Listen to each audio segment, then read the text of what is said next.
오늘부터는 봄을 맞이해서 장소를 조금 옮겨봤습니다. 예전처럼 방 안에서 나와서 베란다에서 여러분과 함께 또 나눌 말씀을 준비하게 되었습니다. 오늘 말씀 마태복음 23장 1절부터 12절까지 말씀으로 나눕니다. 함께 말씀 봉독하십시다. 이에 예수께서 무리와 제자들에게 말씀하여 이르시되 서기관들과 바리새인들이 모세의 자리에 앉았으니 그러므로 무엇이든지 그들이 말하는 바는 행하고 지키되 그들이 하는 행위는 본받지 말라. 그들은 말만 하고 행하지 아니하며 또 무거운 짐을 묶어 사람의 어깨에 지우되 자기는 이것을 한 손가락으로도 움직이려 하지 아니하며 그들의 모든 행위를 사람에게 보이고자 하나니 곧 그 경문 띠를 넓게 하며 옷수를 길게 하고 잔치의 윗자리와 회당의 높은 자리와 시장에서 문안받는 것과 사람에게 랍비라 칭함을 받는 것을 좋아하느니라. 그러나 너희는 랍비라 칭함을 받지 말라. 너희 선생은 하나요 너희는 다 형제니라. 땅에 있는 자를 아버지라 하지 말라. 너희 아버지는 한 분이시니 곧 하늘에 계시니시니라. 또한 지도자라 칭함을 받지 말라. 너희의 지도자는 한 분이시니 곧 그리스도시니라. 너희 중에 큰 자는 너희를 섬기는 자가 되어야 하리라. 누구든지 자기를 높이는 자는 낮아지고 누구든지 자기를 낮추는 자는 높아지리라. 아멘. 오늘 말씀의 중심 구절 3절과 12절입니다. 그러므로 누구든지 그들이 말하는 바는 행하고 지키되 그들이 행위는 본받지 말라.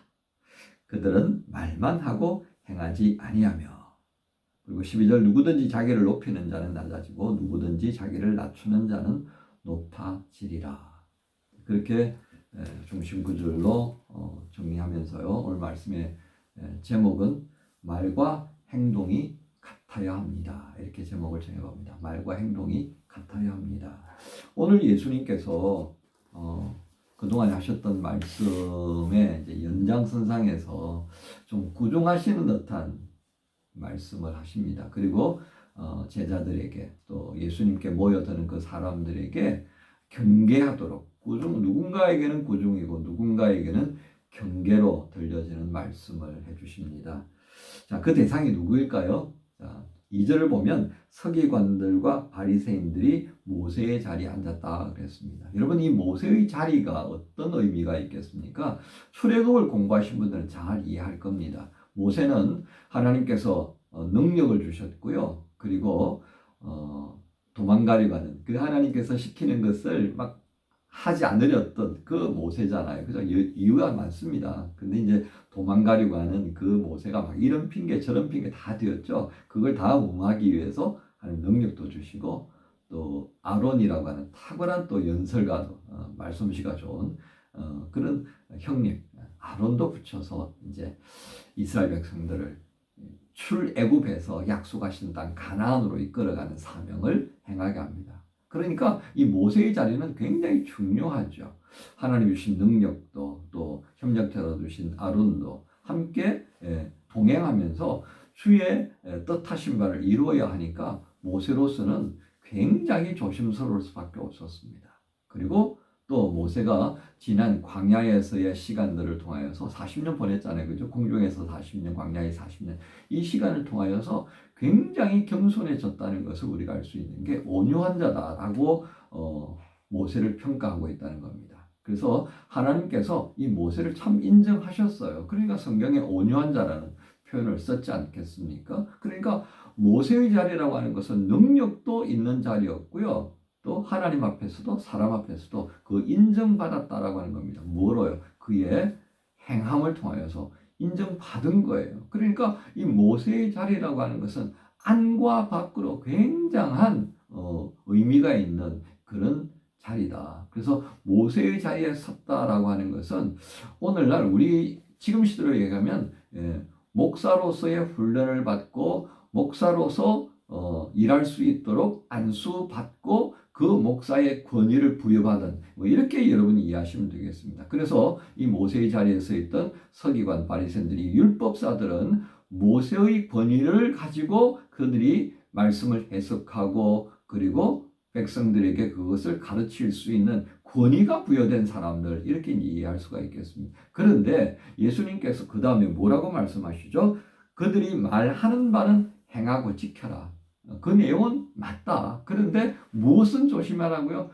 그들의 행동하는 것은 정말 조심해야 된다. 그래서 그 행위는 본받지 말라 하셨어요. 그러면서 그들은 말만 하고 행하지 아니한다. 예를 들으셨습니다. 4절부터 쭉 이어주셨어요. 7절까지. 7절까지. 그들의 모순 가득한 내용들을 쭉 주님께서 말씀하셨습니다. 이렇게 말씀하셨다는 것은 이 말씀을 듣는 그 사람들도 다, 맞아. 그렇지. 이제 이렇게 공감할 수 있는, 동의할 수 있는 내용들이었습니다. 그러면서 그 문제점들을 극복해내기 위한 방법을 주님께서 알려주시는데요. 8절에 그러나 너희는 랍비라고 칭함을 받으려고 하지 말아라. 너희 선생은 하나고 선생 그 한 분 외에는 다 누구예요? 너희는 형제다. 그 말은 뭐라고 우리가 이해할 수 있겠습니까? 배우는 자다 그 말이죠. 기존에 있던 율법사인 이 서기관과 바리새인이라고 칭함을 받는 이 사람들도 누구한테 배워야 돼요? 랍비인 그분. 랍비가 그분 누구예요? 예수님이 얘기하는 거예요. 예수님에게 배우는 자가 되어야 된다. 그런데 그들은 어떻게 합니까? 우리가 앞서 봤던 것처럼 예수님을 시험하려고 하는 그런 자신들의 지식을 가지고 시험하는 도구로 쓰고 있다는 게 얼마나 아이러니한 것입니까? 제가요, 어렸을 때 저희는 뭐 초등학교 때부터 이제 고등학교 때 소풍을 가잖아요. 요즘도 소풍이 있나 몰라요. 소풍을 가면 인근 산에 이제 가고 뭐 저희는 부산에서 컸으니까 뭐 인근 이제 참 이 소풍을 갈 때 꼭 절 근처를 가요.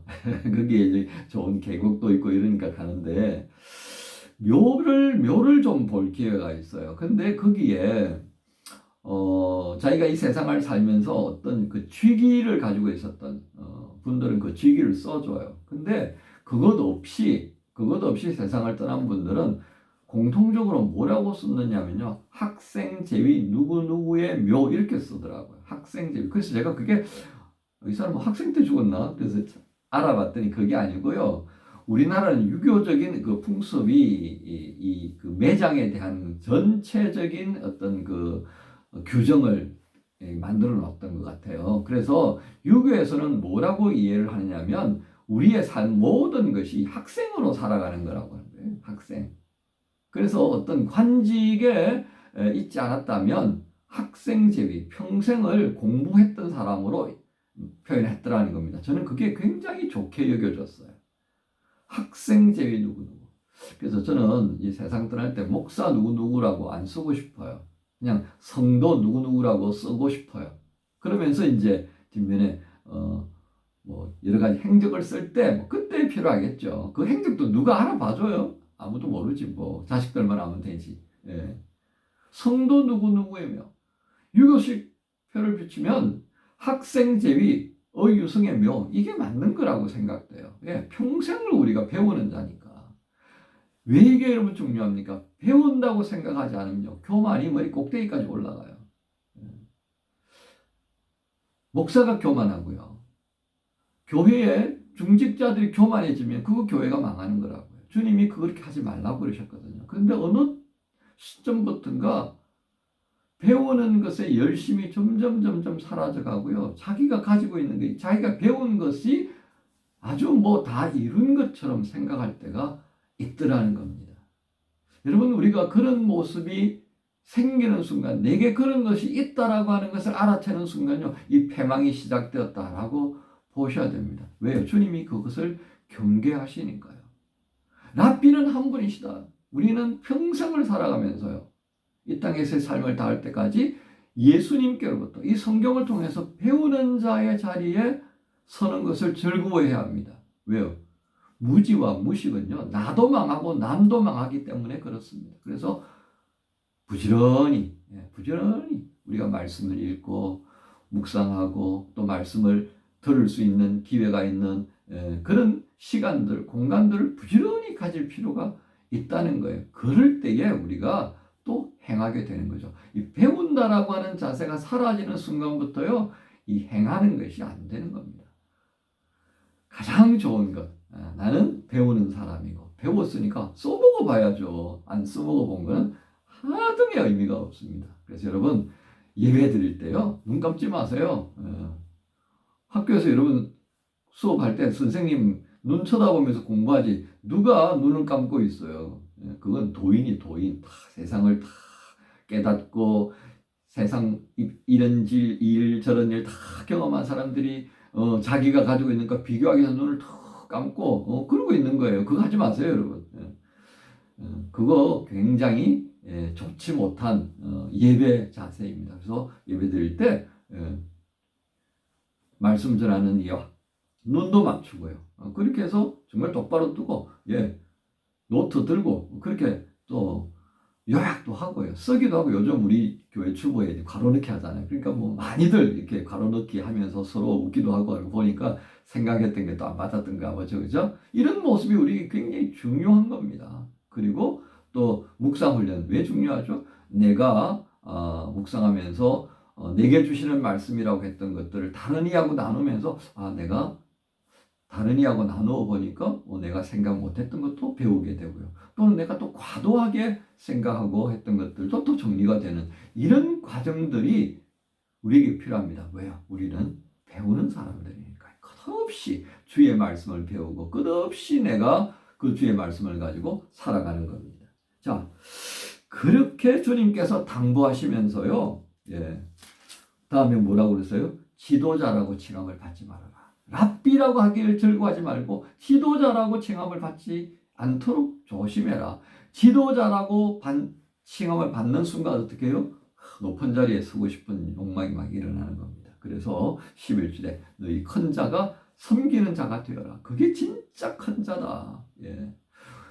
알아가면 알아갈수록요, 좀 여러 가지 복잡한 신경이 될 때가 있습니다. 이번에 코스타를 갔다 오면서요, 굉장히 좋은 강의를 해주신 목사님들을 만났어요. 그래서 또 겸손해지는 겁니다. 이 단수가 높은 분들이 많구나. 나이만 먹어서는 안 되겠다. 나이도 먹고 이 단수도 좀 높아지기 위해서는 열심히 배워야 되겠다. 또 도전도 받게 되는 겁니다. 또 책도 좀 더 열심히 부지런히 읽어야 되겠다. 여러분, 오늘 제목이 뭐라고 그랬죠? 말과 행동이 같아야 합니다. 말을 잘하기 위해서는 열심히 배워야 하고요. 내용이 없으면 말이 이게 잘 안 돼요. 내용도 풍성해야 합니다. 내용이 더 풍성하고 더 기름지기 위해서는 삶이 따라가 줘야만이 그 말이 기름질 수밖에 없습니다. 말이 무미건조하고 공허해지는 이유는 딱 한 가지입니다. 삶이 없기 때문에 그렇다는 것입니다. 오늘 이 세상에 정말 무수한 말이 횡행합니다. 여러분 유튜브를 켜보시면요, 없는 게 없습니다. 내가 뭘 필요한지를 찾아낸다는 게 정말 어렵습니다. 여러분 그런 것 보시면서요, 정말 기름기 있는 영양가 있는 말을 우리가 하기 위해서 말씀을 열심히 공부해야 되고요. 그리고 그 공부한 말씀을 한 가지든 두 가지든 열심히 행하는 자가 되기를 또 구해야 하겠습니다. 오늘 이를 통하여서 우리 시대에 살아가는 이 시점에 있어서 우리 시대를 살아가면서 교회가 어떻게 신뢰를 회복할 것인가, 성도들이 어떻게 신뢰를 회복할 것인가, 우리의 숙제입니다. 배우기를 열심히 하지 않는다면, 겸손해지기를 열심히 하지 않는다면, 삶을 가지고 우리가 구체적으로 내가 알고 있는 것들을 표현하기 위한 수고를 게을리하는 순간 우리의 교회가, 우리 성도라고 하는 이 자리는 결코 세상의 인정을 받지 못하게 될 것입니다. 이를 위하여서 또 우리를 응원하시기 위해서 이 말씀을 주신 줄로 믿습니다. 이 말씀 가지고 또 수요일날 힘써 살아가십시다. 주님께서 우리를 도우시는 줄로 믿습니다. 주님 감사합니다. 말과 행동이 같아야 한다 하고 당부하시는 주님의 마음을 헤아리고 열심히 주님의 말씀 듣고 배우는 자가 되게 주옵소서. 그리고 그것에 머무르지 않고 주의 말씀을 행하는 자가 되어줘서 우리 안에 들려주신 말씀과 우리의 행동이 하나로 되어져서 이 세상이 정말 우리가 증거하는 말씀과 우리가 몸으로 드러내는 그 삶을 통하여서 주님을 인정할 수 있도록 도와주옵소서. 예수님의 이름으로 기도합니다. 아멘.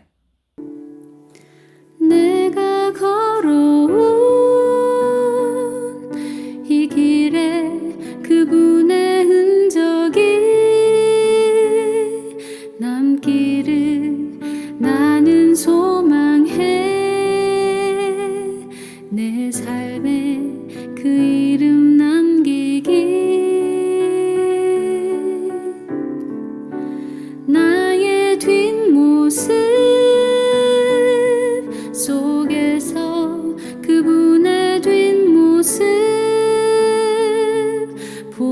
보이길 나는 기도해. 그렇게 그분이 보이길.